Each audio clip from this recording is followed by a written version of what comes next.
Your word is a lamp to my feet and a light to my path.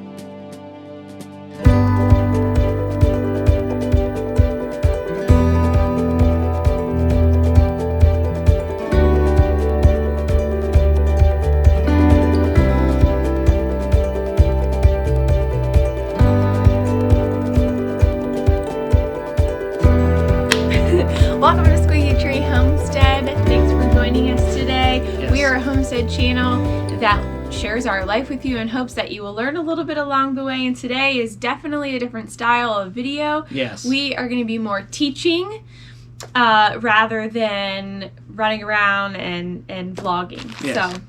So before we continue, we want to just say thank you to all those that are new subscribers, that have liked, commented. We just appreciate the love and support. And for those that are joining us, don't forget to hit the subscribe button, hit that notification bell, and stay updated on all new videos. Yeah, we appreciate you guys, definitely. We have a really interesting one for you. If you've been following us, you knew this was coming. Our medicinal garden, the herbs that we're going to be growing. We're going to explain some things to you. Yeah. And really what we're going to be growing, why we're going to be growing them, and then what we're going to do with it. So we're going to try to keep it as detailed but short as possible. But the purpose of today's video is so that if you want to create your medicinal garden with us, you will know what seeds to buy and why. Yeah. She's got a binder, so she is ready to rock and roll. So as for probably many of you that are watching this that definitely have shared some comments that you want to kind of join us in planting, maybe aren't super aware of what to grow or what you should grow. Well, we aren't either. So we are kind of learning, and you're learning with us. Yeah. And you're going to probably watch us make a million mistakes, so you don't have to. But because when you hop into the medicinal world, it is a new animal, from gardening. It's really cool to learn new stuff. So we've been working with herbs and stuff for about 7 years, but they're already in form. They're already in a tincture, they're already in a salve, they're already in those things. So we know kind of what to do-ish with them, although we're not doctors. But now growing them and putting them into form, that's the new trick. art. Yeah. And so we weren't sure, because of it being so big, where to go. And from doing some research, we came across this that we really liked, and so we ordered it, and we thought you all would like it. And we'll make sure we leave any of the information that we provide in a link in the description for you to have access to.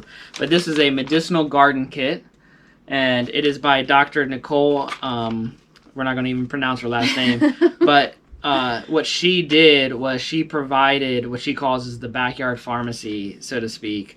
But she gives you the top 10 medicinal plants that you should start with. And that's what we kind of thought was really great, because of not knowing what to do. This kind of gives you a starting point.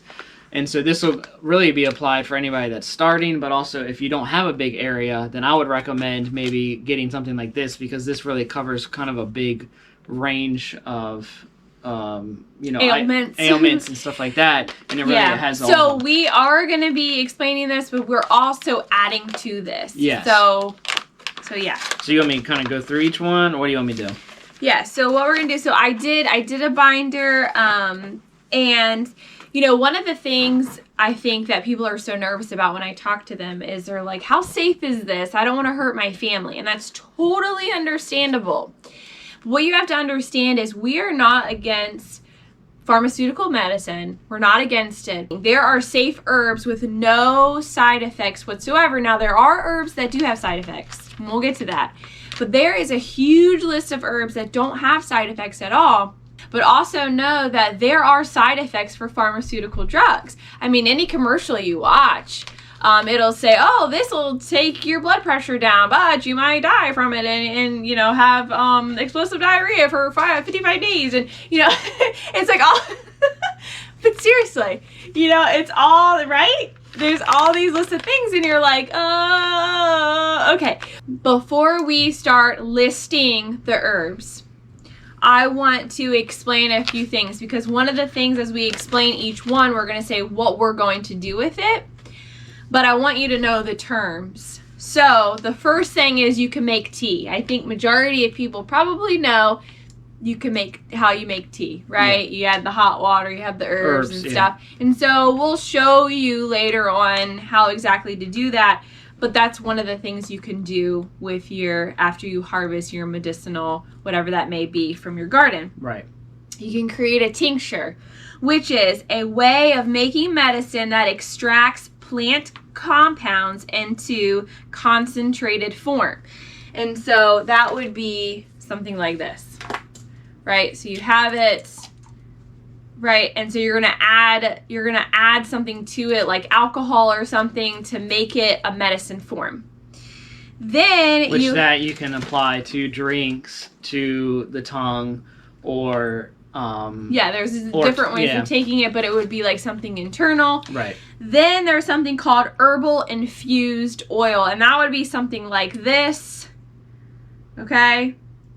And what that does is when you infuse oil with herbs, you create a rich topical treatment for skin, and you can use it directly on it, right? Now, if you're like, well, if you see that, like, that isn't always easy to apply and easy to keep on, but this is an option. So what you would do, if you're like, that's not working for me, you would create a salve. And that takes... These are our favorite. Yeah. They work really well. So you take and you're not ingesting anything, right? But you're putting it directly on what the problem is, whether it's a backache or a burn or whatever it may be. And so you take the herbal infused oil that I just showed you and make it easier to apply by adding something like beeswax. So you'd melt the beeswax down, you'd add it to the infused oil, and then you have a salve. Right. And so this one right here is a deep tissue salve that has wintergreen, peppermint, methanol, ginger root, St. John's wort, just a few things. And that would be for, your congestion and your cough. Well, for example, Cody, our son, has a cough, and so what we did is we just used this and put it on his throat, and literally within like a minute or two, the cough would be gone. Just like if you use like Vicks Vapor Rub. Right, except these are good ingredients versus whatever. But so then we also have a burn salve, and boy, that burn salve works amazing. Amazing. She burned the tar out of her fingers, and she put that burn salve on, and it was gone in 30 seconds. Yeah, so it stings at first, and you're like, that's doing the opposite of what I wanted to do. And then it's over. All right, so then, of course, lotions and creams, which we know what those are. And so just wanted to go over that. So when we say, this is lemon balm, this is what it does, this is what we're going to make with it, and you're like, wait. What is infused oil or what is a tincture? The most important thing is to make sure that everybody knows, because herbal medicine, medicinal things, can get really... How do you say? Mystical. And we are Christians. We love the Lord with all of our hearts. And we will not go down that avenue. No. And so there are other things that people will tell you can do with it. We aren't even going We're not in the spirit world of that or whatever. Right. Back to this Medicinal Garden Kit. I really encourage you, if you're first starting out like we are in this, I would really encourage you to get this kit. It wasn't overly expensive, and it comes with this little booklet which breaks down each item that is given and how to plant it and what its uses are for. So it's a really just good starter point, and then of course we have deeper things. The first one is chicory. Supports liver health, improves skin, relieves constipation. The parts you will use is the flowers, the leaves, the roots, and you can make it into a tea or a tincture. And then the next one is evening primrose. Mm-hmm. So it's nourishing, restorative herb that brings balance to the nervous system when stressed, creates healthy patterns for hormones, heart rate, digestion. You're going to use flowers, leaves, roots, and the seeds, and you can make a tea, a tincture, and an infused oil. And then we have calendula. So that would be for wounds, burns, diaper rash, tea, tincture, salve, or an infused oil. And so that would be a really cool salve to use if you have babies. And then California Poppy is a mild sedative. It aids in treating sleep deprivation, anxiety. It would work well for something like for toothaches. So you can make it into a tea, you can put it into an infusion, and you can make it into a tincture or a salve. And then the next one is Marshmallow. Which, I mean, how cool is that name? And it's not the white fluffy one you put on s'mores. Aww. Okay, so that takes care of pain, swelling, diarrhea, dry cough. You can make it into a tea or a tincture. And then yarrow. Yep. That either can stop blood flow or promote blood flow, like if you have a cut or something. It has, how do you say this? Antimicrobial. Antimicrobial. I don't know why I have a hard time saying that. Antimicrobial protection. It helps cold and flu associated with fever. Stimulates digestion. You would want to keep it on hand for burns, cuts, scrapes. You can put it in a salve, lotion, or a tea. And the tea would be for antiviral, decongestant, and sweat inducing. And then lavender. Oh, I do want to say about the yarrow, don't take that while pregnant or breastfeeding. That's the thing. Okay. Lavender. Boom. Which many people grow already anyways, just because of the smell of it or the beautiful. Yes, you might already have it. Yeah, you might already have it, but it's already a medicinal plant. So, and that's exactly one of the main things that you do with it. It's the breathing in the aroma, which is calming. It can treat anxiety, stress, depression. It actually, the smell of it slows down the nervous system and aids in relaxation and promotes better sleep. And that's why it's like a lot of times in baby lotions and all of that. But you would make it into a tincture, a tea, a salve, or an oil. Yeah. Feverfew. It's a remedy for migraines, especially if they're starting due to your womanly time of month. There you go. Okay. You would use the flowers and the leaves, and you can make a tincture or a tea that relieves pain. And so these last two we saved because these are some what I would like to call the big boys. And so it's chamomile. What you want to talk about that? Yeah, so that's for toothache, allergies, headaches. And it's also another anti-microbial and also anti-infectious one. And then this one is your big one, echinacea. And echinacea is like one of the number one medicinal herbs used even in pharmaceutical drugs, even now. So this is a very strong plant. The only difference is in the pharmaceutical, it's been processed over long years of generations because they don't really reuse it. You're getting it straight from the plant. So, like, for example, we'll kind of explain that a little bit more. So it'd be cold and flu. That would be your cold and flu herb. Your immune stimulating herb offers benefits for the nervous system, the lymphatic, respiratory and digestive systems, relieves sore throat by infection. So if there's actually an infection in there, it's going to take care of that. And so what you would do is you would make it into a tincture, and then you'd actually gargle that tincture. And chamomile too does the same thing. It boosts immune system, and really actually a few other of these also boost immune systems, and really that's also the point of it, right? Because our immune systems are designed to fight a lot of these viruses and so forth and so on, and that's why like a lot of times you get sick and you can kind of just brush it off really to a degree. Yeah. And so, but these, you know, when you have it, you feel something kind of start, and you start taking that, and it cranks up the immune system and starts really not only help fighting it, but get things going. So the point of the medicinal herbs, because a lot of people will say, well, why don't you just go to over the counter, which you can, but not only are they better ingredients, and there's the side effects, you know, it's improving your body, it's not harming your body. Setting that aside, like, why not try that first before you go to the pharmaceutical? You know, if you can take care of it with something natural, that's going to aid your body. Like an example would be if you get a headache, a lot of people instantly jump to like ibuprofen, Tylenol, Aleve, Advil. Like a lot of times we get headaches just because we're dehydrated. And so the simplest fix would be literally just drink a couple cups of water and boom. But what I'm saying is like we always jump to the the extreme of medicine instead of saying, well, let me try just a couple glass of water. Okay, Right. now let me try some tincture we made for headaches. Right. And then if some things don't work, then you're like, okay, then we can move to a strong synthetic drug from the pharmaceutical. Yeah. So it's just not, we're not against it. We're just trying to start the beginner processes before we get to the ladder. Yeah, so some things that we're going to add that you may want to add is elderberry. Ooh, yeah. Yeah, so briefly, flu, common cold, constipation, cancer. It also a boost in the immune system as well, elderberry. And elderberry is a prolific plant. So basically, once you plant it, it grows. Almost like a raspberry, blackberry, like how they're not bushes like that, but they just keep growing, you know?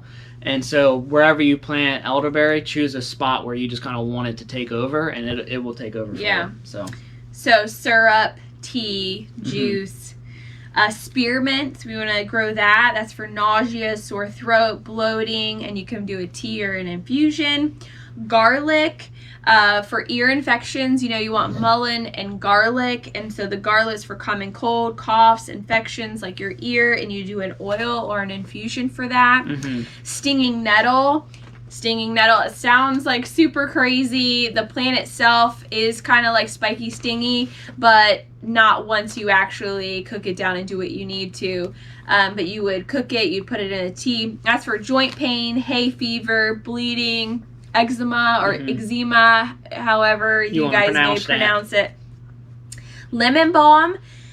So this is actually lemon balm that we grew last year. So just kind of give you an example. It smells lemony. Yep. And so that would be for digestive, upset, stress, so this headache, is part of what, insomnia. and this is, people, this is what it would look like. You would grow the plant, whatever, however it tells you to harvest it, root, flowers, leaves. You dry it out. Yeah, definitely. So we wanted to give you that information. And there's probably going to be down the road more that we might even look at choosing to grow. Oh yeah, definitely. But if like I said, if you have a small area, this would definitely be, I'd highly encourage you, this would be a good starting kit. Yeah. Because we're even starting with this. We also are adding to it because we've rearranged to make more room for more of this. They are also, another key thing is they're very beautiful. I mean, if you look, you can see the flowers. Like, look at, they're gorgeous. So if plants. you live in a HOA community where they're like, you can't have a garden, you can't have chickens, I mean, you could put them in your flower bed. They're beautiful flowers. You know, some of them are some are very viney and stuff. So you got to do the research on how big they get. But a lot of them are just gorgeous plant. Lavender is a very beautiful plant. You know,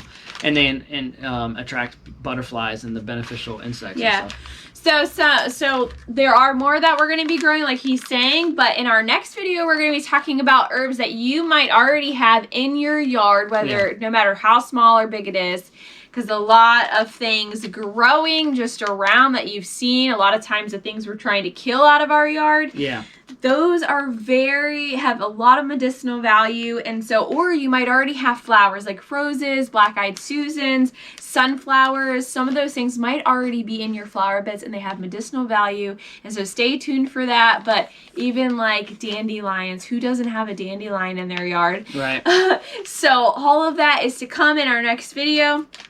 Yep. And so just, we just want to say, leave us a comment if you enjoyed more of like this teaching detailed style. And we'll definitely make sure that when we talk about these things, we'll do that. But we also make sure we'll show you what we're doing. Oh, yeah, absolutely. So, just let us know. And we appreciate so we're going to walk you through like when we actually... start the seeds? Yeah. So when we start the seeds... we will say, okay, it's time to start the seeds, and we will start them with you and show you how, because some of them, I mean, you have to start in the refrigerator. And they have to sit in the refrigerator for like 6 weeks. Few weeks. So, yeah, so we're going to walk you through that as well, but we wanted you guys to have plenty of time to get your seeds in before we went ahead and started all of that. And I think you have your book here. Grab that book. We're going to put this in the description as well. I encourage you, this book is phenomenal. It's called Northeast Medicinal Plants, and it kind of it's an addition to what this provides, plus even more. So I would encourage you to we'll put this in the description, but get this book too if you can. So even, you might not live in the Northeast, but inside it actually tells you all of the zones that it's for. Yeah. And so it might be an herb that grows in the Northeast, but also other places. Well, it tells you right here the states that you're considered in for wildcrafters. Michigan, Canada's in there. Maryland. Because I know some of you guys are from Canada. So, you know, depending on where you're at, we'll put this in the link, you find it. They might have like a northwest or southeast, southwest, kind of central or something like that. But I would encourage you to find a book similar to this. It goes into even more detail and even more plants, has tons of information because it's endless. Yeah. And so we don't want to limit you to just this. This is a great starting point, but we want to provide even more if you need it. So. Yeah, and I'm excited to eventually harvest with you guys and make lots of fun things. So lots coming. Yes. Make sure you stick around and you subscribe because we share a lot more than just medicinal garden stuff too. Oh yeah. Because we'll be prepping for our spring gardens here soon too. So we have lots of animals and and we're doing a full rework in the backyard. So you guys gotta stick around for some cool secret projects we're doing. They're so secret we don't even know about. Well, we thank you guys so much. God bless.